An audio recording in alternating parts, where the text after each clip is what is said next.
রক্তে রাঙা ও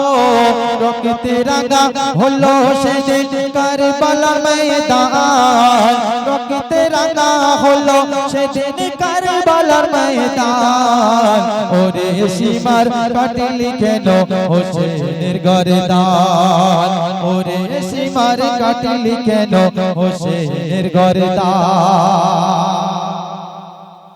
হাসান হোসেন ছিল আমার নবীর জানের জান সেই জানকে তোরা কেড়ে নিলে কাঁদলো না তোর প্রাণ কেঁদেছিল সেদিন ওরে জমিন ও আসমান আর কেঁদেছিল আরশ পাকে নবী দো জাহান ও আজ মোরা আজ মোরা সেই দিনটা ভুলতে পারি না আজ মোরা এই দিনটা ভুলতে পারি না রক্তে রাঙা হলো সেদিন কারবালার ময়দান তো এজিদ সেনার যখন শত শত তীর এসে হোসেনের গায়ে যখন পূর্ণ বিতীর্ণ হয়ে শত শত তীর যখন গায়ে বেঁধে আছে হোসেন তখন আম্মা আম্মা আম্মা করে কাঁদছে সে সম্পর্কে কি বলছে শোনো এজিদ সেনার শত তীর বাঁধে হোসেনের গায়ে হোসেন তখন আম্মা আম্মা করে কাঁদে এজিদ সেনার শত তীর বাঁধে হোসেনের গায়ে হোসেন তখন আম্মা আম্মা করে কাঁদে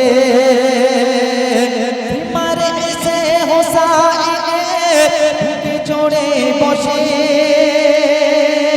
হোসেন তখন বলে না না বাঁচাও আমারে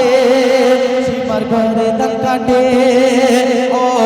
সীমার ঘরে দান কাটে হোসেনের রক্তে স্রোত বয় সীমার ঘরে দান কাটে হোসেনের রক্তে স্রোত বয় রক্তে রাঙা হলো সেদিন কারবালার ময়দান যে মাসুম শিশু আসগার আলী পানির জন্য তড়পে ছিল তাকে এক টুকরো এক ফোঁটা পানি না দিয়ে তার সিনার উপরে কতগুলো তীর চালিয়েছিল অতি মূল্যবান কথাই বলছে শোনো মাসুম শিশু আসগার আলী পানি পানি করে তড়পায় পানি না দিয়ে এজিদ সেনা বুকে তীর চালায় মাসুম শিশু আসগার আলী পানি পানি করে তড়পায় পানি না দিয়ে এজিদ সেনা বুকে তীর চালায় যুদ্ধের সংসদ কাসেম আলী বাসর ঘরে পায় আর বাসর ছেড়ে যুদ্ধের মাঠে কাসেম শহীদ হয় সাকিনা ও সাকিনার কপালে আর বাসর রাত পেল না সাকিনার কপালে আর বাসর পেল না রক্তে রাঙা হলো সেদিন কারবালার ময়দান মা সাবিনা কারবালার ময়দানে যখন রক্তে রাঙা হয়ে গিয়েছিল তিনি কি আপনার আব্বা আব্বা করে কাঁদছে যেখানে সবার মাথা মুন্ডু দেহ পড়ে আছে কিন্তু আমার আব্বার মাথা কোথায় তো তখন এক কাটা দেব মা সাবিনাকে কি বলে আওয়াজ দেয় শোনো ৭২টা শহীদের লাশ আর ৭১ মাতা মা সাবিনা খুঁজে বেড়ায় কোনটা তার পিতা ৭২টা শহীদের লাশ আর ৭১ মাতা মা সাবিনা খুঁজে বেড়ায় কোনটা তার পিতা হঠাৎ তখন এক কাটা দেহে সাবিনা মারে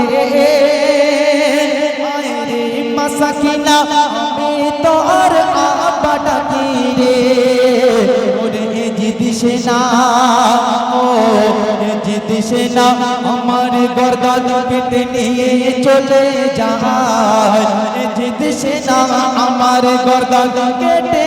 নিয়ে যায় রক্তে রাঙা হলো সেদিন কারবালার ময়দান। শেষ কথায় এই যে এজিদের সৈন্যরা যে হাসান হোসেনকে নৃশংসভাবে খুন করেছিল, কিন্তু আমার আল্লাহ পাক রব্বুল আলামিন তাকে ছেড়ে দেয়নি। যখন মক্কাবাসীরা এই খবর শুনল যে হাসান হোসেনকে কারবালার মধ্যে গর্দান কেটেছিল, তখন মক্কাবাসীরা সবাই একত্র হতে লাগলো যে আমরা এজিদের বিরুদ্ধে যুদ্ধ ঘোষণা করব। সংবাদ যখন এজিদ কানের মধ্যে পেল, তখন তিনি মক্কার অলিগলিতে সর্ব জায়গায় আগুন লাগিয়ে দিল। মক্কাবাসীরা এসে সেই আগুনকে নিভিয়ে দিয়েছিল, সেই আগুন নিভিয়ে দিয়েছিল, কিন্তু সেই আগুন জ্বালা এজিদের পেটে শুরু হয়েছিল। আল্লাহ পাক কাউকে ছেড়ে দেয়, কিন্তু কাউকে ছাড় দেয় না। বিশেষ সন্দেহ বিরোধী বলছে, শুনুন। মক্কাবাসী যখন আগুন নিভিয়ে দিল, এজিদের পেটে আগুন জ্বালা শুরু হলো। মক্কাবাসী যখন আগুন নিভিয়ে দিল, এজিদের পেটে আগুন জ্বালা শুরু হলো। এমন রোগ আমার আল্লাহ এজিদকে দিল, জমিনের মাঝে পানির জন্য শুধু তড় পালো।